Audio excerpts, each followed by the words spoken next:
सुस्वागतम। आप जुड़े हुए हैं विश्व शांति दर्शन के मन से।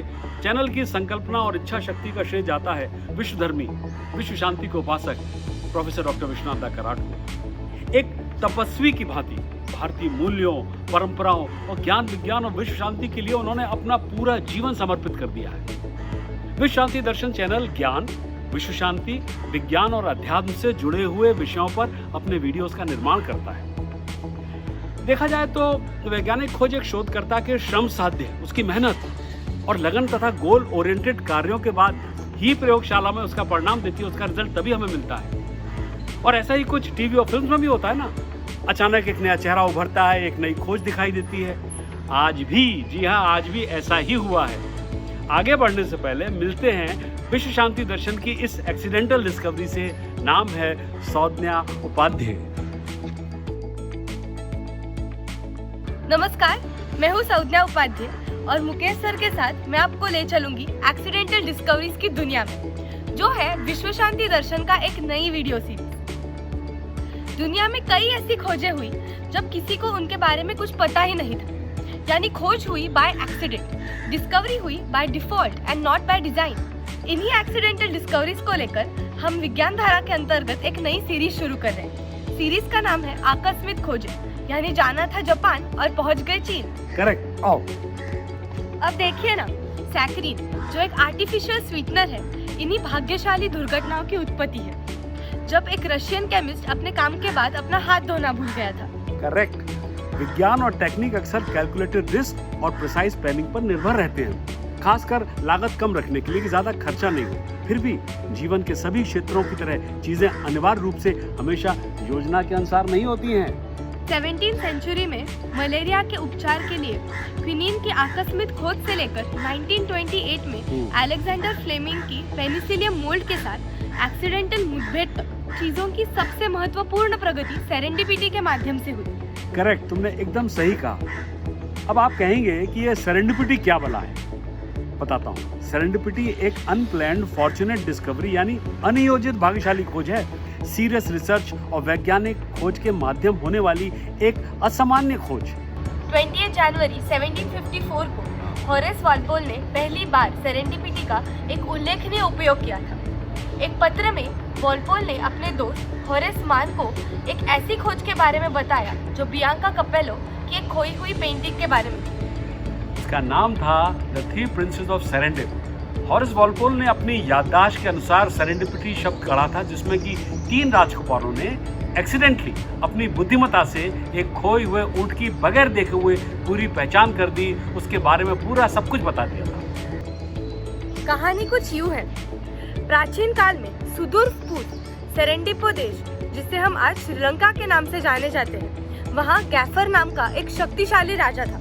उसके 3 बेटे थे। वो उसे बहुत प्रिय थे। उसने फैसला किया कि उन बेटों को बहादुर होने के साथ साथ उन सभी गुणों से संपन्न होना है जिसकी राजकुमारों को विशेष रूप से आवश्यकता होती है। पिता ने राजकुमारों के लिए सर्वोत्तम गुरुजनों की तलाश की और फिर उनकी पढ़ाई का जिम्मा उन शिक्षकों के हाथों में सौंप दिया जो राजकुमारों के लिए उत्तम थे। तीनों राजकुमारों द्वारा कला और विज्ञान में की गई उत्कृष्ट प्रगति से सभी शिक्षक बहुत खुश थे और उन्होंने इसकी सूचना राजा को दी। सर, आगे आप भी तो बताइए। हाँ, तो आप भी जाओ, मैं बताता हूँ। क्या हुआ कि राजा ने प्रत्येक राजकुमार को बारी बारी से बुलाया और उन्हें राजा बनने का न्योता दिया, मगर प्रत्येक राजकुमार ने बड़ी ही विनम्रता से राजा का प्रस्ताव अस्वीकार कर दिया। उनका कहना था कि उनके पिता अभी भी श्रेष्ठ बुद्धि और शासन करने की योग्यता रखते हैं, अतः उन्हें राजा बनने की कोई आवश्यकता नहीं है। हाँ, अब आगे क्या हुआ देखो। राजा प्रसन्न हुआ, लेकिन मन ही मन वह सोच रहा था कि कहीं राजकुमारों की शिक्षा ने उन्हें बहुत आश्रित तो नहीं कर दिया, जो स्वतंत्र रूप से वो राजभार संभालने में डर रहे हैं। अतः राजा का न्योता ठुकराने के लिए वो उन पर झूठा क्रोध प्रकट कर रहे थे और उन्होंने उनको राज्य से दूर भेज दिया, जिससे वो जीवन के सबक और अच्छी तरह से सीख ले। तीनों राजकुमार चलते चलते एक रेत के मैदान में पहुंच जाते। वहाँ पे जमीन पर पड़े हुए निशानों के संकेतों को देखकर एक ऐसे ऊंट की पहचान करते हैं जिसे उन्होंने कभी देखा ही नहीं था। हाँ, उन्होंने निष्कर्ष निकाला कि ऊंट लंगड़ा है, एक आंख से अंधा है, एक दांत नहीं है और एक गर्भवती महिला को बैठाकर ले जा रहा था। ऊंट के एक तरफ थैली में शहद और दूसरी तरफ मक्खन टंगा हुआ था। और फिर चलते चलते उनकी मुलाकात उस व्यापारी से होती है जिसने अपने ऊंट को खो दिया था।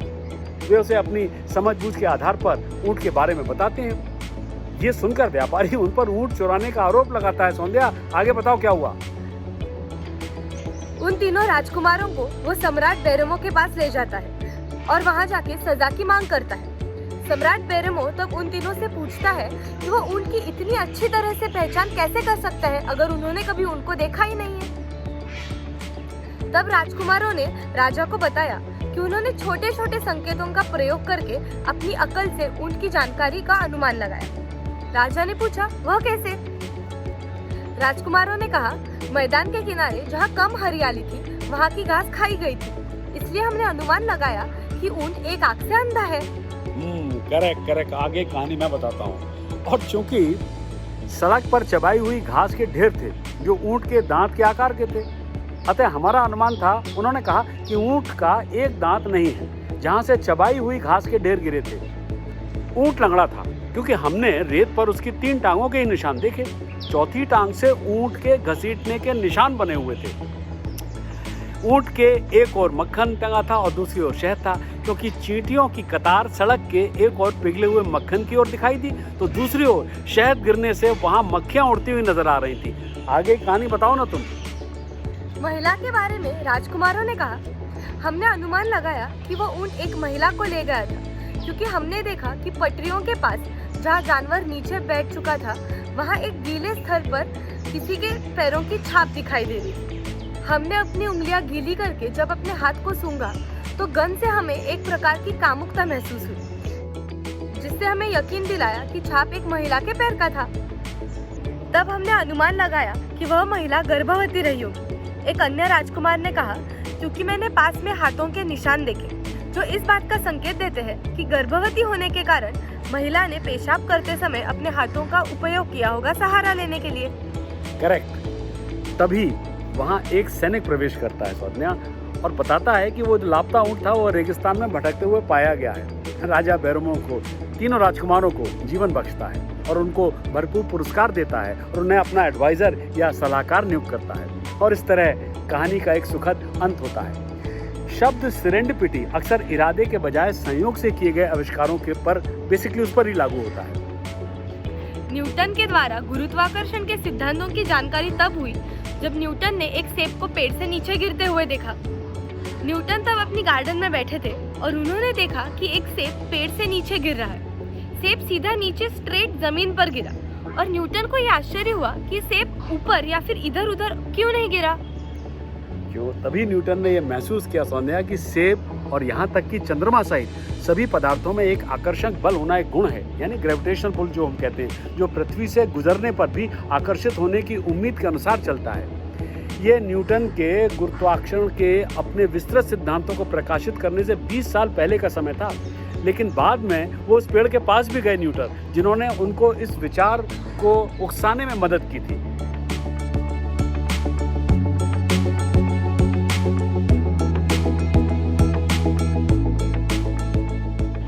आप कह सकते हैं कि अन्य आकस्मिक परिस्थितियों के कारण न्यूटन को केवल अपने गार्डन में ही ग्रेविटेशन के बारे में सोचने का अवसर क्यों मिला? कहीं और क्यों नहीं? सही बात है, क्यों नहीं?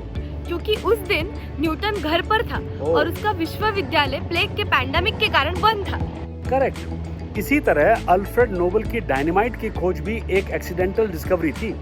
एक दिन कहते हैं काम करते करते कांच के टुकड़े से नोबल ने अपनी उंगली काट ली और बाद में घाव पर सुरक्षात्मक परत के लिए, जैसे हम अपन लोग आजकल बैंडेड लगाते हैं, उसमें कोलिडियन नाम का एक पदार्थ था, एक तरल पदार्थ है, लिक्विड जैसा, वो लगा लिया। उस रात लेकिन नोबल अपनी उंगली में दर्द के कारण सो नहीं पाया, इसलिए वो समस्या के बारे में सोचने लगा। नाइट्रोसेलुलोज और नाइट्रोग्लिसरीन जो विस्फोटक पदार्थ माने जाते थे, उनका उपयोग करके वो एक शक्तिशाली विस्फोटक बनाने की कोशिश कर रहा था, लेकिन दोनों जुड़ नहीं पा रहे थे, उनका संगम नहीं हो रहा था। नोबल को तब एहसास हुआ कि वो अपने घाव को भरने के लिए जिस कोलिडियन का उपयोग कर रहा था वो उन दोनों पदार्थों को जोड़ सकता है, जिसके कारण जेलेटिन को डायनामाइट के रूप में शक्तिशाली लेकिन अधिक सुरक्षित या सेफ बनाया जा सकता है। तो इस तरह डायनामाइट का आविष्कार हुआ। आकस्मिक आविष्कारों का सिलसिला तो अभी शुरू ही हुआ है। अभी तो आपको और भी बहुत ऐसी एक्सीडेंटल डिस्कवरीज के बारे में जानकारी देना है। सब्सक्राइब कीजिए, साझा कीजिए और हमारे साथ आकस्मिक खोजों के इस सफर में साथ रहिए। ओनली ऑन विश्व शांति दर्शन चैनल। Thank you. प्रणाम और सुस्वागत। हाँ। आप जुड़े हुए हैं विश्व शांति दर्शन के मंच पर। नहीं गिरेगा, नहीं गिरेगा, चल चल गिरेगा। नहीं चल चल। हाँ हाँ हाँ। कि राजकुमारों की शिक्षा उन्हें बहुत सॉरी। 17th सेंचुरी में मलेरिया के उपचार के फिर से 17th सेंचुरी माध्यम से मुठभेड़ तक एक्सीडेंटल जाना था जापान और पहुंच गए चीन। करेक्ट।